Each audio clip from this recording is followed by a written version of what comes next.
these scenes can often be a pain in the bum, can't they? And now, apparently fatal too. Let's begin.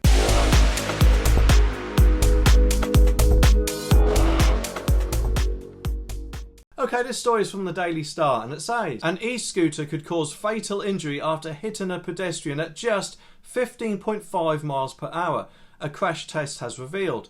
The experiment showed that an initial impact with a pedestrian could cause moderate injuries such as lacerations or major bruising. However, if the pedestrian were to hit their head on the ground as a result of the collision, the injuries sustained are highly likely to be fatal. I think quite often the problem is there's two types. There's privately owned and there's the ones you can hire.